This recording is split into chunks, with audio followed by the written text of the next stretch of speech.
आप सभी को करवा चौथ की बहुत बहुत शुभकामनाएं। मेरी सभी बहनों का सौभाग्य करवा माता की कृपा से सदैव अखंड रहे। इसी मंगल कामना के साथ आज की इस वीडियो में मैं आपको करवा चौथ व्रत की संपूर्ण पूजा विधि बताऊंगी। इस वर्ष यानी साल 2024 में 20 अक्टूबर दिन रविवार को करवा चौथ का व्रत रखा जाएगा। तो सुहागन महिलाएं अपने पति की लंबी उम्र के लिए हर साल कार्तिक मास के कृष्ण पक्ष की चतुर्थी तिथि को करवा चौथ के इस पवित्र व्रत को करती हैं। और ये व्रत काफी कठिन होता है क्योंकि महिलाएं पूरे दिन निर्जल निराहार रहकर उपवास रखती हैं और शाम के समय करवा माता का विधिवत पूजन करके, कथा पढ़ के और चंद्रोदय होने के बाद चंद्रमा को अर्घ देकर उनका पूजन करके ही व्रत का पारण करती हैं। तो व्रत में पूजा कैसे करनी है अब हम ये देख लेते हैं। तो करवा चौथ के दिन हम नहा धोकर पूरे 16 श्रृंगार कर लेते हैं। मेहंदी वगैरह आप लोग एक दिन पहले ही लगा लीजिए और खूब सारी नई नई चूड़ियां पहनिए। अपनी शादी का जोड़ा आप पहन सकते हैं या आपकी शादी की चुनरी पीलिया उसे ओढ़ लेंगे हम। उसके बाद हम एक चौकी लगाएंगे, चौकी पर लाल रंग का वस्त्र बिछा लेंगे। अब हम चौकी पर करवा चौथ माता को विराजमान करेंगे। तो करवा चौथ माता का आपको कैलेंडर या फोटो जो भी आपके पास उपलब्ध है, अक्षतों का या फूलों का आसन देते हुए आप उन्हें विराजमान करें। और देखिए इस पूजन को कहीं कहीं सुबह किया जाता है, सुबह कथा पढ़ ली जाती है और कहीं कहीं पर देखिए शाम के समय किया जाता है। तो हमारे यहाँ इस पूजन को शाम के समय किया जाता है, चंद्रमा के उदय होने से थोड़ा पहले। तो इस फोटो में देखिए गणपति जी बने हुए हैं, तो गणपति जी का पूजन भी हम यहीं पर कर लेंगे। अगर आप अलग से गणपति जी की स्थापना करना चाहें तो अपने मंदिर के गणपति जी को आप स्थापित कर सकते हैं चौकी पर। और देखिए अगर आपके पास फोटो है तो आप पिछले साल की फोटो में पूजा कर सकते हैं। और अगर कैलेंडर लेते हैं तो हर साल हमें नया कैलेंडर लेना होता है। अब क्योंकि मैं आपको संपूर्ण विधि बता रही हूँ तो मैं यहाँ पर कलश की स्थापना करूंगी। बहुत से लोग करवा चौथ के व्रत में कलश की स्थापना करते हैं और बहुत से लोग कलश की स्थापना नहीं करते हैं। तो अगर आपके यहाँ कलश स्थापित किया जाता हो तो आप कलश की स्थापना जरूर कीजिएगा, और नहीं की जाती है तो इस विधि को आप स्किप कर सकते हैं। तो चावल से मैंने यहाँ पर अष्टदल कमल बना लिया है। उसके बाद हम एक तांबे का या पीतल का कलश लेंगे। कलश में एक स्वास्तिक बनाना है हमें और कलश के कंठ पर मोली बांध लेनी है। अब कलश के अंदर सबसे पहले हम गंगा जल डालेंगे। इसके बाद कलश को शुद्ध जल से भर लेंगे। हल्दी, सिक्का, सुपारी, अक्षत कलश के अंदर डाल देंगे और अब हम इसमें आम के पत्तों को सजा लेंगे। देखिए अगर आपको आम के पत्ते ना मिले तो आप यहाँ पर अशोक के पत्ते भी प्रयोग कर सकते हैं।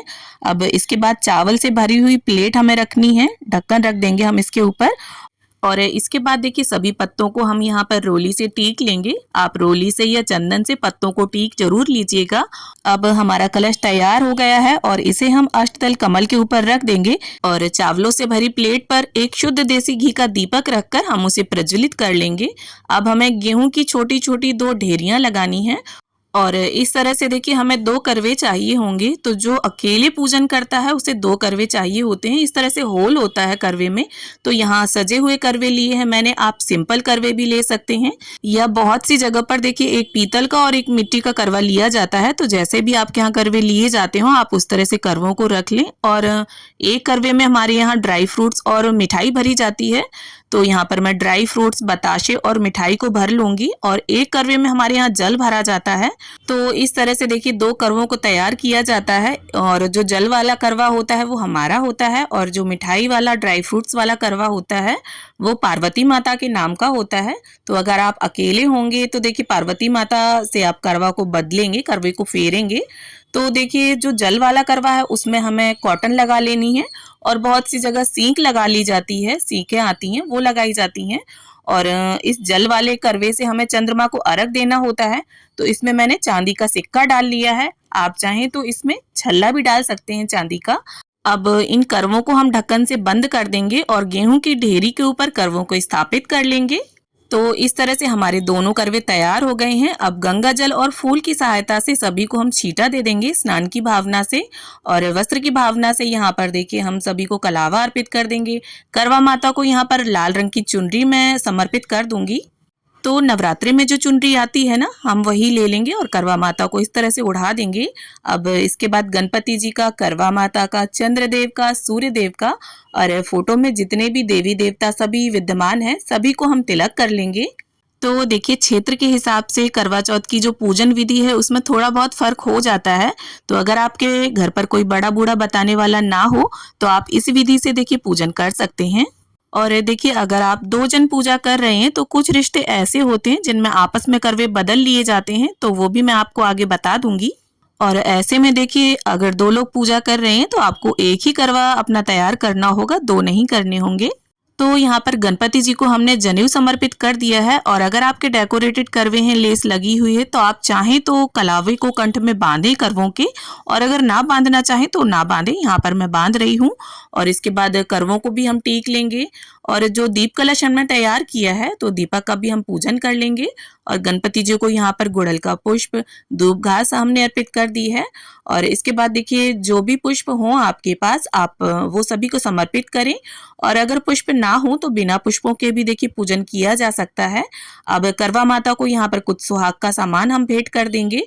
तो इस तरह से करवा माता को छुवाते हुए हम उन्हें समर्पित कर देंगे और यहाँ पर एक बिंदी निकालकर हम करवा माता को लगा देंगे। अब देखिए दान दक्षिणा के रूप में यहाँ पर आप किसी भी तरह का कोई अनाज ले सकते हैं। यहाँ पर मैंने गेहूं लिया है और यथा सामर्थ्य आप अपने कुछ उसमें रुपए भी रख दें। तो आप बाजरा भी ले सकते हैं, चावल भी ले सकते हैं। इसके बाद जो भी देखिए मिठाई आपने मार्केट से मंगाई हो वो, या घर पर जो भी पकवान आपने बनाए हों उन्हें आप करवा माता को भोग स्वरूप अर्पित करें। और करवों के ऊपर भी हमें देखिए थोड़ा थोड़ा मीठा जरूर रख देना है, खाली करवे नहीं छोड़ने हैं। अब इसके साथ ही जो भी घर पर ऋतुफल उपलब्ध हों उनका भोग आप माँ को अर्पित करें। अब साथ ही देखिए सुहाग की जब भी हम कोई पूजा करते हैं तो सासू माँ का बायना ज़रूर निकालते हैं। तो इसके लिए देखिए आपकी सासू माँ जो भी पहनती हों, साड़ी या सूट, वो ले लें आप। और इसके साथ श्रृंगार की सामग्री और अपनी यथा सामर्थ्य कुछ दक्षिणा उसमें अवश्य मिला दें।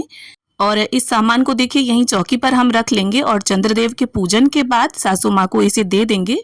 अब 1 लोटा जल भरकर हम रख लेंगे और हाथ में गेहूं के दाने लेकर करवा चौथ के व्रत की कथा को पढ़ लेंगे। देखिए बिना व्रत कथा पढ़े या सुने ये व्रत अधूरा माना जाता है, तो कथा आप जरूर पढ़ें या सुने।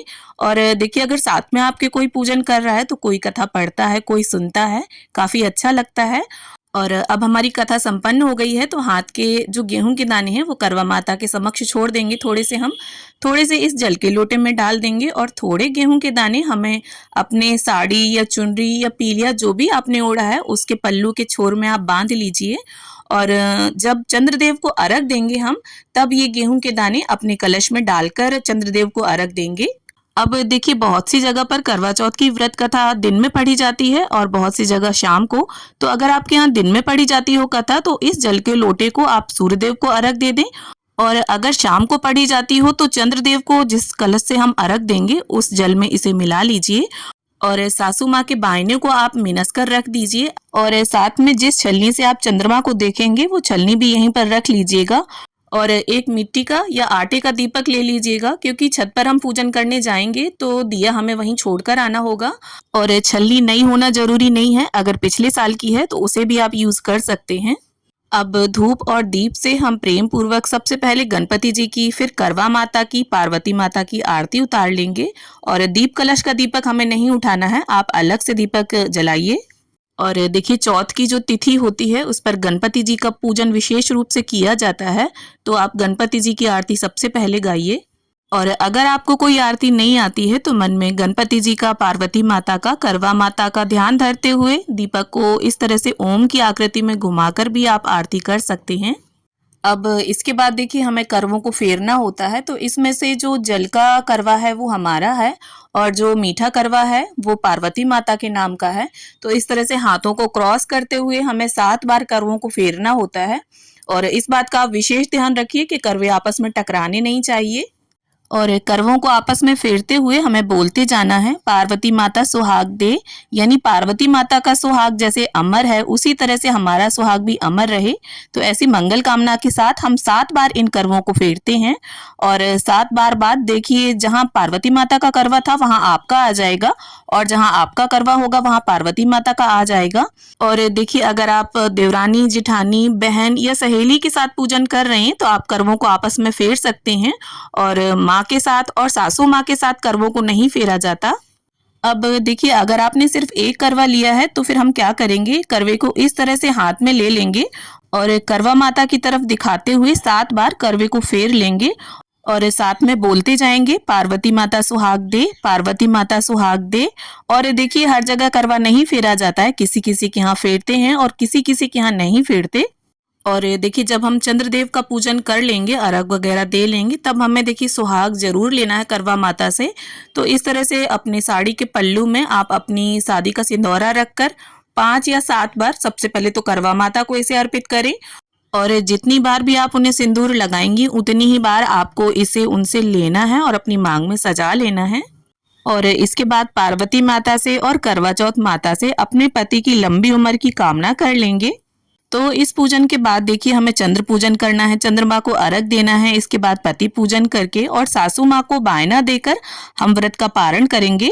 और अगर आप अपनी सासू माँ से दूर रहती हैं तो इसे मिनस कर रख दीजिएगा और जब भी आप उनसे मिले उन्हें दे दीजिएगा। और जो सुहाग का सामान हमने समर्पित किया है उसे आप अपनी नंद, जेठानी या पंडिताइन को दे सकते हैं। और इसी में से 1-2 चीजें सुहाग की आप अपने लिए प्रसाद स्वरूप रख लें। और देखिए अगर आपके साथ आपके बड़े बुजुर्ग रहते हैं तो बहुत अच्छी बात है, सभी के चरण स्पर्श करें और अपने से बड़ों का आशीर्वाद लें। तो फ्रेंड्स, करवा चौथ व्रत की ये पूजा विधि आपको कैसी लगी कमेंट करके जरूर बताना। और अगर आपको ये वीडियो थोड़ी भी यूजफुल लगी हो, थोड़ी भी पसंद आई हो तो प्लीज वीडियो को लाइक करना।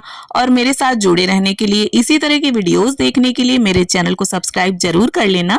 करवा चौथ माता की कृपा आप सभी पर सदैव बनी रहे, इसी कामना के साथ फिर मिलते हैं किसी और वीडियो में। तब तक के लिए हरे कृष्णा, राधे राधे।